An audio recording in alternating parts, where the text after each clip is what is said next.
Hello there, I'm Mark Griffiths, client partner at New Leaf Training and Development, and I'm delighted to say I'm joined today by Mark Waltrip, who is the Chief Operating Officer at Westgate Resorts. So Mark, two questions for you to answer in no more than 5 minutes or so.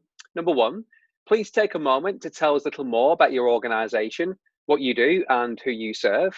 And secondly, what are you learning personally, professionally, or even as an organization right now that would be considered best practice for companies operating in the hospitality industry to operate successfully in the COVID-19 environment? Over to you. I will then wrap up when you've finished.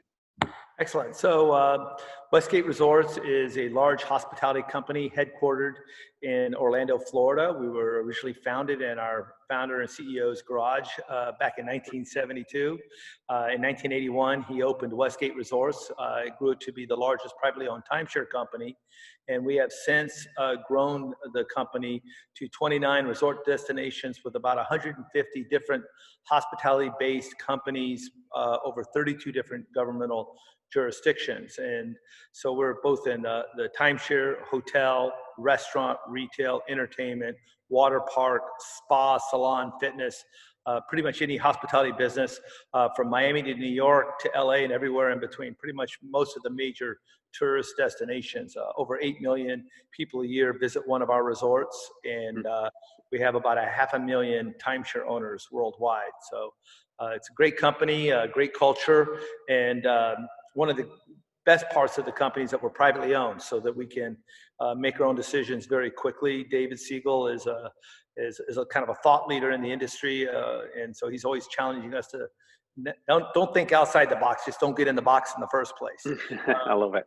So one of the things that we did early on is when the COVID virus first came to light, we had the unfortunate experience of dealing with viral containment. 2 years back, a customer showed up at one of our big resorts in Vegas with with the norovirus, and it quickly spread, and we had to bring in experts to learn how to deal with viral containment, cleanliness procedures, cleanliness protocols. So we took this probably more serious than other people did. Back in early mid-February, we formed a task force of our key operating and tactical professionals to everything from team member services to risk management, security, operations, and we started whiteboarding scenarios of what we needed to do. Coincidentally, we do have a small office in Guangzhou, China. So we stay in direct contact, and we happen to have one of our top executives was in Australia on vacation in early February. So we were getting real-time reports, unfiltered, that maybe the American public wasn't even getting. So we started doing quick research on what was going on in Wuhan, and it really deeply concerned us. And so we started putting together protocols and procedures for all of our businesses. First, we were kind of focused on flu-like viruses. We put together self-quarantine procedures. We banned all travel of our team members on cruise ships and public airlines. We did that in the first week of March. So pretty much well ahead of any government mandates, we were one of the first companies to require all their team members to wear masks in the hospitality industry, and the first to require all of our guests to wear masks indoors in certain environments, including we were the first casino in Vegas to require guests to wear masks at the table. So we took this probably a little bit more serious than people, even with our own organization, thought we were being a little bit overboard. But in retrospect, we were well prepared. Our bigger concern was we knew that no matter how well we executed, that we are only as strong as our weakest link in the communities where we operate. And so we had great concern of seeing what was going on in area businesses. And we recognized that some did not have the resources that we did. So we took our body of procedures, and very early in April, I think the first week of April, we launched Westgate Cares. And if you go to www.westgatecares.com, you will see all of our procedures are in detail, not just here's the things we're doing to keep you safe, but detailed videos on how to properly put on and wear a mask, procedures to do so, all of our operating procedures for every business type we own, from hotels to restaurants. And our goal was to share that with the global hospitality community and hopefully stimulate some thought. We've also been interacting with government leaders in almost every venue where we operate, but unfortunately, The government, and I don't know how to say this any more politely, has absolutely failed our industry. And people think this is a red versus a blue thing. You know, the Reds want to open everything up prematurely, and the Blues want to shut everything down. And that's not what we're seeing. What we're seeing is that both the Red and the Blues in every jurisdiction we operate are wrong. And to us, it's not a red versus a blue. It's a right versus a wrong thing. And the right way to contain this virus isn't just to tell people to wear masks, which, by the way, if you study the history, even the CDC was not too long ago telling people don't wear masks because they will spread the virus. Now they're telling them to wear masks, but avoid hospital-grade masks because they're in short supply. Number one, a cloth mask is only half as effective as a 3-ply hospital-grade mask. Number two, hospital-grade masks are not in short supply. There's a gazillion of them on the market. Now, I don't advocate wearing N95 masks unless you have a serious pre-existing condition or you're part of a viral containment crew or a medical crew, but 3-ply hospital masks are absolutely the right way to go. And so we actually have a video on our website that shows you how to properly wear that and store it and use it.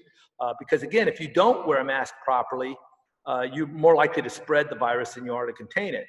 And so we've taken that concept as well as so many other aspects. You have to examine every touch point of every business you have. And I'll give you another good example. If you've ever gone to a bar and ordered a glass of wine, you see a lipstick residue on that. Well, that's because not all bars clean their glassware the same way. And some are required to have a 3-compartment sink with a hot dip and soap, and it doesn't always clean. But I'm here to tell you that if you don't get that 183 plus temperature cleaning that glassware and removing all residue, you could be spreading the virus. So when the bartender squeezes that lime into your drink after he just checked the last guest out, he just washed his hand in your drink. So there's a lot of little things that we include in our guidelines and our procedures that really are helping people examine every touch point so that you properly manage yourself through this environment. And that's what we're hopeful, is that we can get other major hospitality companies who may even better answers than we do. We don't claim to have all the answers, but we're hopeful that other major hospitality companies will join us in sharing their best practices and with the goal of, number one, helping those businesses who don't have our resources better contain this virus and protect their team members and their guests. Secondly, to help the consumer know that there is a right way to do business, and you should be seeking out those businesses that are doing their best to protect their team members and the customer. And lastly, hopefully wake the government up and say, guys, these mandates you're issuing are not helpful. They're not solving the problem. There is a better way to operate in this environment.